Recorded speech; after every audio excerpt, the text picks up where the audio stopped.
In this video, we're gonna take a look at what gear I carry when I go out flying FPV drones. And while going over the gear is the main topic of the video, I'd like to tag along two more topics that kind of go hand in hand, and I got a lot of questions about. Those are how to get into FPV drones and what was my story of getting into FPV drones. So if you really only care about what's in my FPV backpack and the gear I use, feel free to jump straight to that section by using the timestamps in the description. Also, links to all the featured gear are going to be available in the description as well.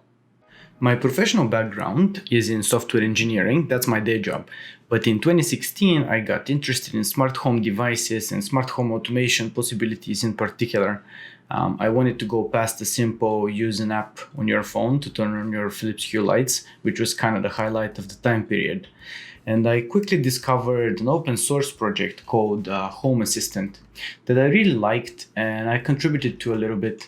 In a nutshell, it's a Python project that allows you to run a piece of software called Home Assistant on a Raspberry Pi. This software allowed you to connect other many different otherwise seemingly unrelated smart systems or sensors. Ranging from fetching data from third-party APIs like weather information to controlling your lights, blinds, and many more. Most implementations were frictionless and very powerful. Some of the things I had set up were, for example, a morning coffee automation that started brewing my coffee every day at 6:55, or an automation where the lights would turn on every day 30 minutes before sunset. Cool stuff. I was also using Google Home for voice commands, Amazon Alexa for a while, but I always preferred Google Assistant. Sky's really the limit when it comes down to those systems. There's just so much you could do with Bluetooth module, with Raspberry Pis, and with the ESP8266 modules. Now, I'm not going to get into much more detail about Home Assistant as I want to get to the point and tell you how that brought me to FPV racing drones. But if you're curious to learn more, however, I do encourage you to look into Home Assistant or to read my Living with Smart Home Automation for a Year article on my blog. So what has that got to do with FPV racing drones? Well, besides this being a rough introduction also to soldering and working with electronics for me, roughly around July 2017, as I was looking into how to waterproof some electronics for outdoor projects, I stumbled upon a video by Sam Shepard. I was saddened to have found out that he had since passed away. Rest in peace, Sam. That video was about conformal coating the electronics on his FPV drone. He then flew around his house like crazy in the middle of winter, snow and all. I still remember what I thought to myself, I gotta have this in my life. Like, no joke, I was legit so hooked, it didn't make any sense. I just knew I had to be doing some of that FPV stuff. It was mesmerizing. This led to a bit more research on the subject, and I discovered UAV Futures, Joshua Bardwell, and Mr. Steele, who along with Sam are the people I credit with my getting into FPV. One of the first UAV Futures videos I watched was his $99 drone build guide. Then Joshua's series on actually learning to fly in FPV Freerider, and Mr. Steele's alien videos convincing me he's an FPV god from another world and inspiring me to try to achieve 5% of his skill set in my lifetime of flying drones. So I ended up ordering a Niyashin Wizard X220 in August 2017, and I started my FPV adventure. I also started writing about my experience on the blog, mostly really fixing the issues I had and learning along the way. I quickly learned how crappy the stock props of the Wizard were when they shredded on full throttle and my quad fell out of the sky. And then I got better antennas, I modded my box goggles to record DVR, and got better at flying and started crashing much less over time. I was also lucky to have a buddy of mine join me in the FPV adventures. I've loved the experience and all the learning so far, but I'm sure our hobby can still be pretty intimidating to many beginners. So here's my message. You don't have to know it all beforehand. It's okay to learn at your own pace as you go. Also worth noting is that many things are so much less intimidating and so much easier nowadays than when I started, and that's a great thing. You can start off with a pre-built model and do modifications and adjustments to it as you go and as you learn. In my case, my Wizard X220 has only kept its original frame, the PDB and the flight controller. Since then, PDBs are no longer a thing, and I have swapped out everything else. Receiver, VTX, camera, motor, CSCs have all been changed. But yeah, getting into FPV is not as smooth as butter just yet. You will need to, most of all, have that willing to learn mentality. That's what it's all about. You don't have to really know much to start. You can learn as you go, but you have to be willing to learn. The amount of how much you need to learn as you go, however, I think has gone down over the past few years and is on a downwards trend, and will only keep declining as parts and quads keep getting better. That being said, and while I'm all for lowering the barrier of entry so that more and more people can join the hobby and feel less intimidated at first, I think learning and tinkering with components are a fundamental part of it, and they're not going anywhere. So how could you get into FPV? Everyone learns in a different way, but keep in mind that time in the simulator is a time really well spent. It will save you months of frustration, repairs, money, and forever lost quads. On the other hand, if you would like to learn with the real deal, so long as you know what to be careful about, I think that could work out too. I did just a little bit of time in a simulator, and I was itching to try the real thing.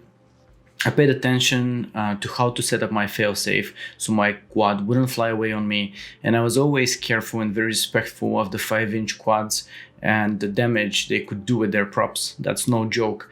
Those things, props, can do some real damage, so always stay away. In addition, being thoughtful and careful with your LiPo batteries is a must too.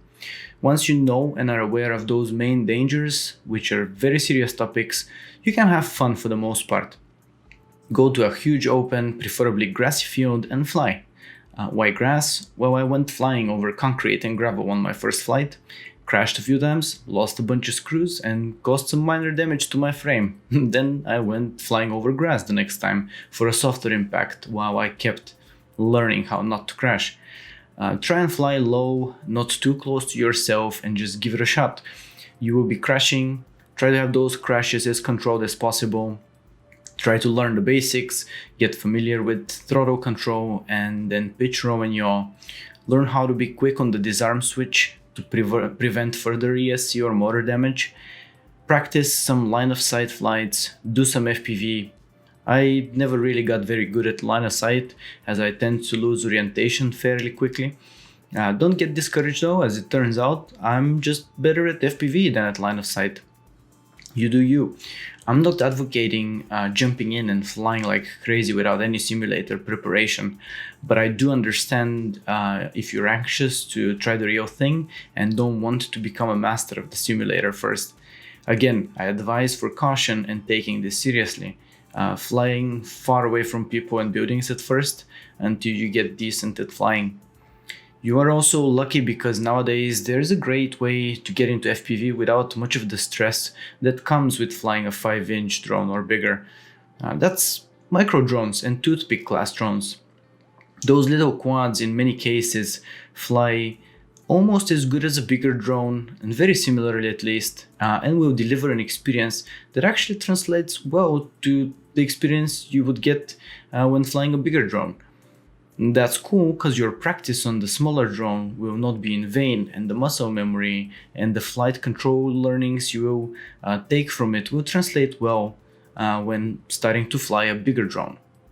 And while I'm a fan of flying the real thing, I have to say there are plenty of really cool simulators out there nowadays. My favorite is Liftoff. I have that on Steam, and you could also look into Drone Racing League or the new Drone Champions League, as well as Velocidrone and a few others. There are no drone repairs involved or the walk of shame to go get your quad after you crash in The Sims. Particularly useful when trying to learn and master new skills. and new tricks. So I definitely encourage you to try and spend some time in a simulator. Of course, you want to do that with your radio plugged into your computer instead of some other gamepad or joystick. Again, it's all about muscle memory. But in general, it's a great time to join the hobby of FPV racing and freestyle drones. You can grab a very decent and relatively safe drone for about less than $100, a radio for about 100 or so, some box goggles to get you started. Or if you are 60% sure you would commit to the hobby, just go for a $250 pair of goggles. That will be good for at least a few years, if not longer. Good simulator software with free trials or free levels is also available. That will be enough to get you started.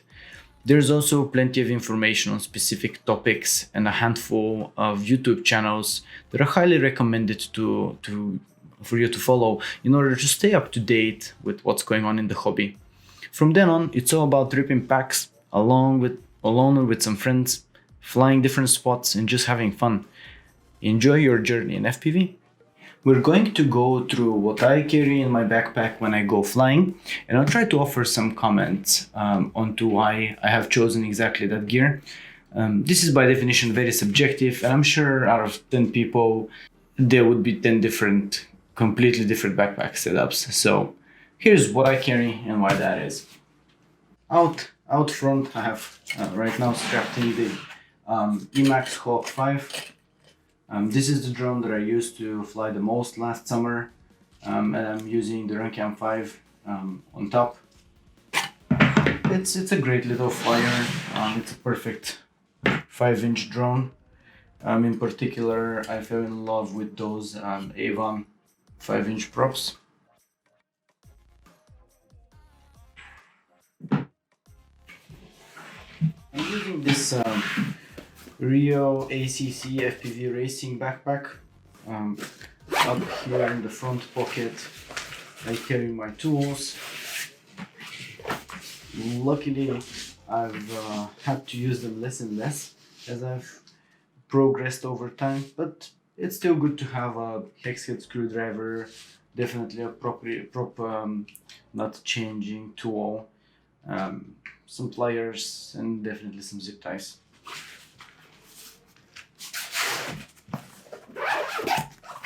That's this part here, then we get onto the good stuff.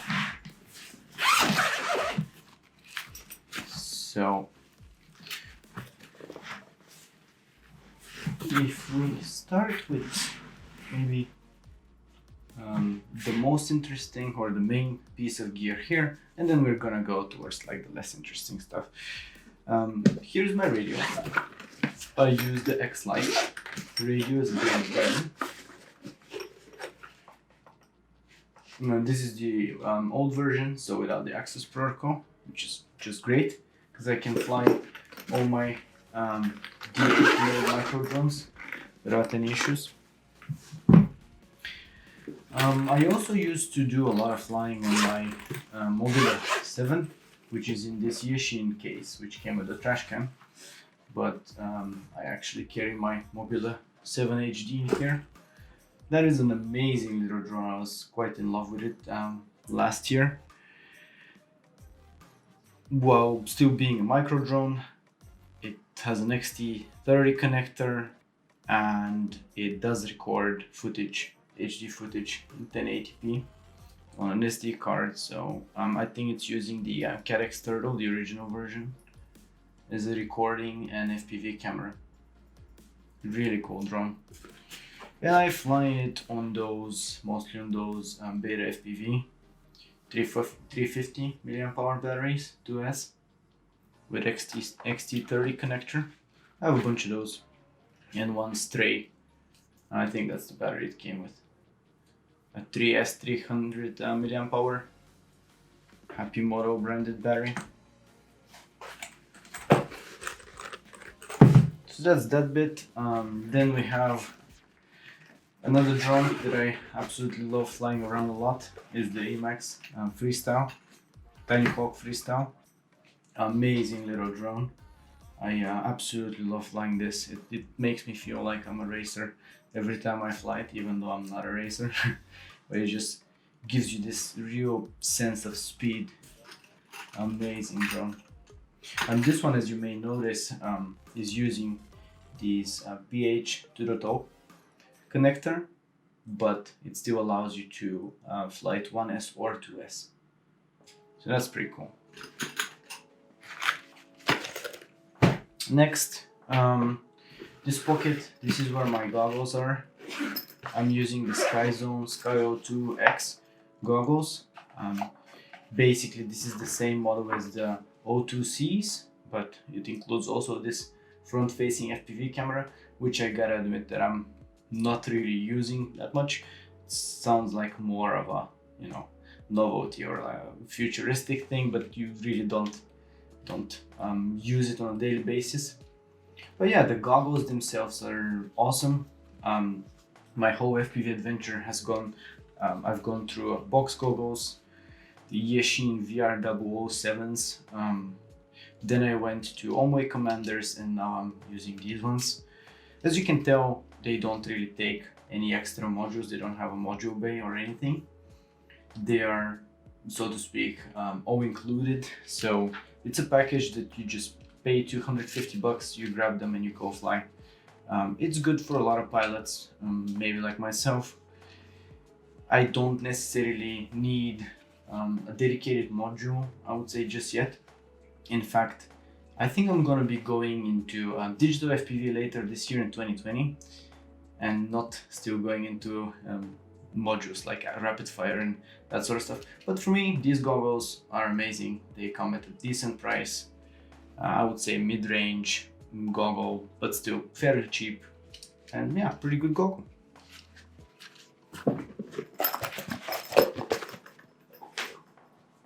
In the same pocket here, I have my XT60 to DC barrel jack for the goggles, as well as more goggle accessories in this JBL pouch. I carry my antennas. I'm using a real SEC triple feed patch antenna. Really good directional antenna. No complaints there. Then I'm using those are actually quite old. I've been using those for like almost 2 years now, and probably even more. Omway cloverleaf omnidirectional antennas. Amazing, never had to really switch them. And I have here the antennas that came with the Emax Hawk 5, but I've yet to use them. I haven't used them until now.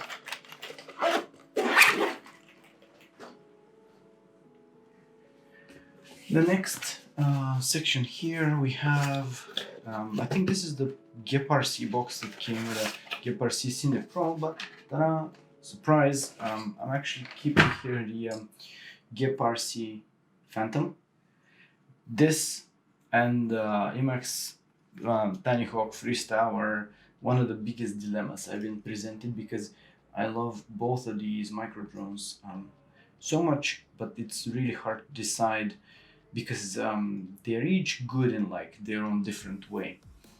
This one comes with a full range receiver. That's the beauty of it, because even though it's just a micro drone, it comes with a full range receiver, so you could go like pretty far. I think it comes with these bi-blade props normally, not exactly with these HQ props, but similar to these. That's what it comes with. It flies good on those, no issues, but it flies amazing on those, especially for the type of flying I like doing. Same for the Emax Tiny Hawk Freestyle. The tri-blade prop just gives me like so much more control in turns.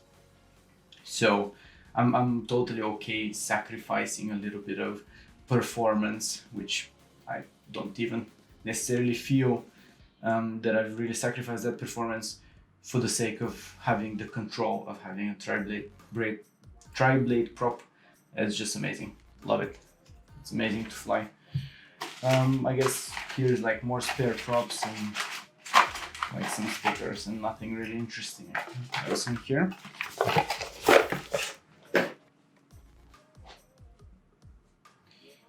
Next, also in this pocket here, I think we have some batteries.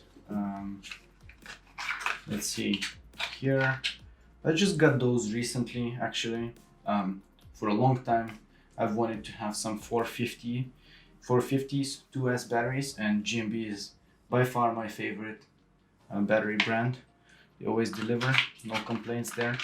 And those are great for the Phantom, because normally I would fly it on 2S 350, but then the flight time is a bit shorter. This is definitely an improvement. Here I also have what is it? Graphene 500 milliamp 4S battery. Yeah, that's right. Yeah, this one I used to use with my Gepard C Cine Pro, which is not currently in my backpack, but this is the Cine Pro. It actually used to be sitting in this box here for a bit of time, but I've had like some weird fail-safe issues with it, and while I kind of like what it does, I like that whole like cinewhoop type of performance, plus it does come with a Tarsier 4K camera up front, which is amazing. I don't know, I'm into cinewhoops, but like maybe not that much. I need to work on a cinewhoop setup a little bit more before I have something that I absolutely love. Next, what else is here? Yeah, here I have one of those Eachine ROTG02 thingies, which basically is like a receiver. It has a couple of antennas, couple of buttons. This one comes with a USB-C adapter for my phone because I'm using a Google Pixel 3. It's great. You just plug it into your phone. There are a bunch of apps on the Android store that you could use, and it gives you a live FPV feed on your phone. Really cool when you want to show someone what you're actually doing when you're flying. Nothing else here. So we come up here to the battery. My battery pouch, again, Rio ACC, or however you want to call that. This is my main battery pouch. Now, towards the end of winter, actually last autumn, I had to kill a bunch of batteries that kind of like died off on me a little bit. They had like some dead cells and like too big difference between battery cells, and I'd rather stay safe with batteries. I really don't mind like staying safe and, you know, killing a battery when it's necessary. To me, that's fine. Normally I'm using China Hobby line, and I guess these infinities are also in here. 1500 milliamp hour 4S battery, but this is kind of like has become my main driver. China Hobby line, really good batteries. You could actually feel the difference when you punch these batteries. They don't really sag as much, and I was able to get some of them kind of cheaply. Here's another one. I guess I got also a 1500 milliamp hour. In general, I prefer 1300 milliamp hours. There's not like that much of a difference. For now, I still fly 4S crafts.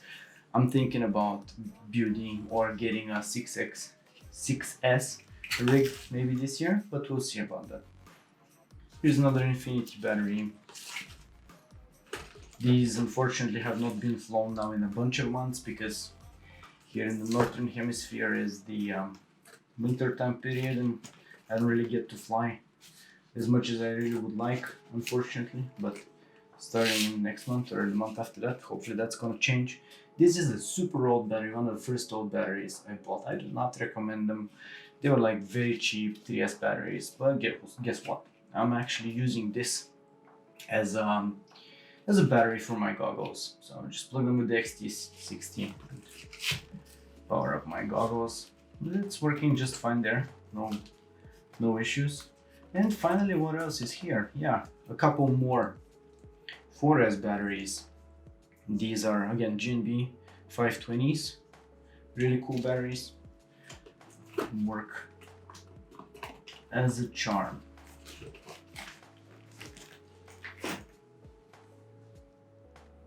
In here, I guess, keeping all the things together, I still keep my current charger. This one can be adjusted with plugs here between XT30 or XT60. Charges just fine. In theory, could take up anything until, is it even what, 6S? Yeah. But I charge only up to 4S. But I definitely like the fact that I can charge smaller batteries too, even 1S, even 2S batteries. The last thing here is a box that I actually don't use as much nowadays, which is a good thing, and I used to use a whole lot more. That's my prop box.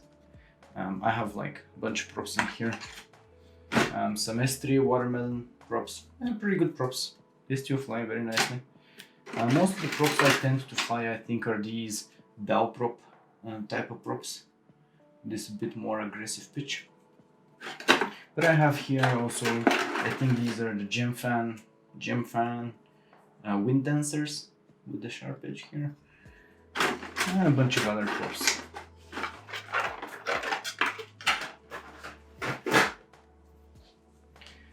Then this last small pocket here, this is an empty box. No idea what this is. From the look of it, couple of buzzers. I haven't opened this box in like, this used to be, I think, my servo slash flashing receivers via my Taranis X Lite or Taranis QX7. And I guess here a couple of buzzers. I don't even use these things anymore nowadays, but they were good to have back in the day when I actually needed them. What else in here? Here's my oldest charger. I still use it. My system in terms of charging is that I don't actually do parallel charging, so I prefer to charge one battery here, one battery on another charger, 2 batteries at a time. I rarely fly more than 4 or 5 batteries on the big quad, and then some batteries on the smaller quad, so that's not really an issue for me. Actually, there will be a review coming on the channel. I'm gonna get into this Sky RC charger, and one of the reasons I went for this one is because it allows me to charge up to 4 batteries at the same time without having to do parallel charging, which is a really cool thing. Here's some more battery straps, double-sided PP tape, some battery plugs, a bunch more like cleaning cloths for screens, and like more battery plugs and more battery straps. Nothing else in there. Finally, this bit here. It seems like I have a lanyard for that Taranis QX7. I've given it off to a friend right now, so I don't have it here. But it's a great radio too. Unfortunately, since I got into my X Lite, I've been using mostly that for a long time. A small charging board for 1S batteries.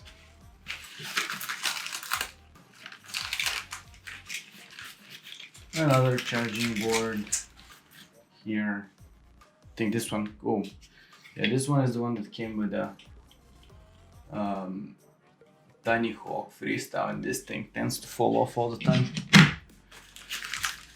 Some more charging cables for the charger.